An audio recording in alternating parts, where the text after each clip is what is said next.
Mr. Speaker, last week I posed a question about whether the Liberal government will rein in reckless spending so many Canadians can live, eat, and own their own homes again. Instead of addressing this, they deflected to a permanent national food program. I didn't mention it, they did.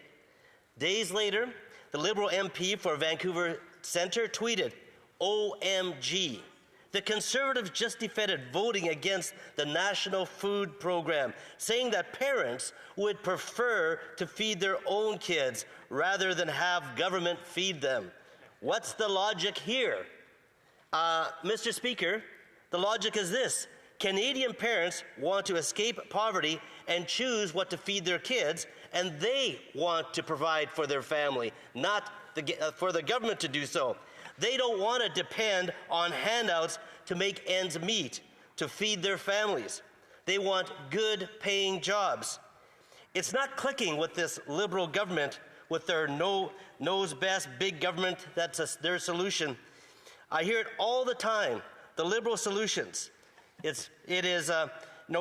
you hear about factories closing down, auto factories, forestry mills, businesses moving down to the States, it says they don't want to talk about this. They just say, hey, we'll provide, we'll supply, supports. The workers don't want supports. They want their jobs. And it's the Liberals that, through their economic policies, have just been destroying our economy, destroying livelihoods. And their out-of-control deficit has led to what? Spiraling inflation. Food costs are up 25% in the past 4 years. I can assure you that most Canadians are not making 25% more on their paychecks. And food insecurity now grips 39% of all Canadian households. Food banks have reported a doubling since 2019, and 1/3 of those coming are children. 700,000 visiting food banks monthly. And an overwhelming 96% of those that are coming to food banks saying it's the rising cost of living that is crushing them. Rising cost of living, which is crushing them. And where do you can point to these Liberals with their out-of-control spending. We're going to see what this budget is like tomorrow when it's presented, because that out-of-control spending has led to deficits and debt service and increased debt, and just the amount of money to spend that is needed to spend, which is about $55 billion for debt servicing, is more than we're paying for the military. It's more than we're paying for the health transfers to Canadians, which is Canadians are so frustrated with the challenge in the healthcare system. Well, if the Liberals would be under more control with their spending, with their inflationary spending, then we'd be in a better position for supports. And Conservatives do believe in supports, but we believe in responsible handling of government finances and programs. I talked with my daughter last night, and she said, and she's a smart lady, has a master's degree, has a good paying job, and she says, "Dad, I'm just struggling after paying the rent, all these bills, just to make things get by on with a paycheck, going from paycheck to paycheck," and she is making a good salary.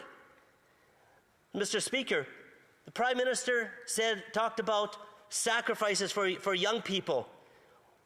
Will the Liberals not recognize that their program is causing... L'Honorable Secretary. The Honourable Parliamentary Secretary to the Minister of Industry. Thank you, Mr. Speaker.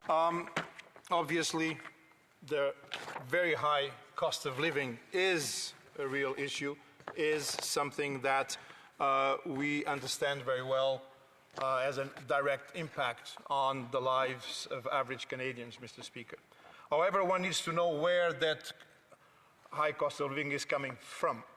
The members opposite have perhaps not realized that we have a COVID crisis in this country, in this world, in this planet, and that in the period following the recovery from COVID, there was a very sharp snapback in economic activity, and given the interruptions in supply chains, that pushed prices way up, and that's where the inflation crisis came all over the world. Not just in Canada, but all over the world, Mr. Speaker. And then, if that wasn't enough, we had the war in Ukraine, which led to, among other things, much higher energy prices, much higher food prices. So there was a global, yes, there was a global rise in inflation, there was a global rise in food prices, and countries around the world reacted to that. That reaction, in the case of Canada, has brought about positive results. Inflation is now within the range, within the 1 to 3% range. The Bank of Canada, which the members opposite don't appear to like, the Bank of Canada, in fact, has been one of the most successful ones in the G7 to bring inflation back under control. However, the cost of living, so the price level is still high, and that's a problem, and that's something that we are going to address in our budget that will be tabled tomorrow, Mr. Speaker. And in that budget, you will see substantial increase in investment in our economy to make sure that our economy is able to overcome this cost of living crisis, plus the shock coming from the trade war triggered by the United States. We didn't start this, the United States did start the trade war, and our budget will address those issues, we'll support Canadians, we'll make sure that going forward, young Canadians have jobs to be able to have a decent life, Mr. President. Mr. Speaker, thank you. The Honourable Member for Pitt Meadows, Maple Ridge. Mr. Speaker, all I'm hearing from the Liberals is point here, point there, not pointing to themselves, and that's where they need to be pointing. They blame it on COVID. Well, the COVID was worldwide. They blame it upon the Ukraine war. That impacts it worldwide. But why is it Canada is declining in the standard of living compared to the rest of the world, the developed nations? It's because of these Liberals and their policies. You know, I keep on hearing from that side, the generational budget. Well, is it because this deficit and the debt accumulated is going to be passed on to the next generation? Is it because that the debt that they've accumulated is going to be going on for generation after generation? That's what I hear when I hear generational budget. And what about the parliamentary budget officer who told the committee, this is not a funny fiscal outlook. It's really a serious fiscal outlook. We don't use the words unsustainable, lightly. And he says, we don't have a couple years. He says he's sounding the alarm, Mr. Speaker, and the Liberals aren't hearing it. They have earplugs. The Honourable Parliamentary Secretary to the Minister of Industry. Mr. Speaker, Budget 25, which will be tabled tomorrow, will address these issues. We are going to invest massively. Yes, we are going to invest massively in our economy to make sure that we are able to overcome the shocks we are currently suffering. And we are going to do that, Mr. Speaker, by triggering a wave of private investment like this country has never seen, because we are going to create the appropriate conditions that will lead the private sector to invest heavily.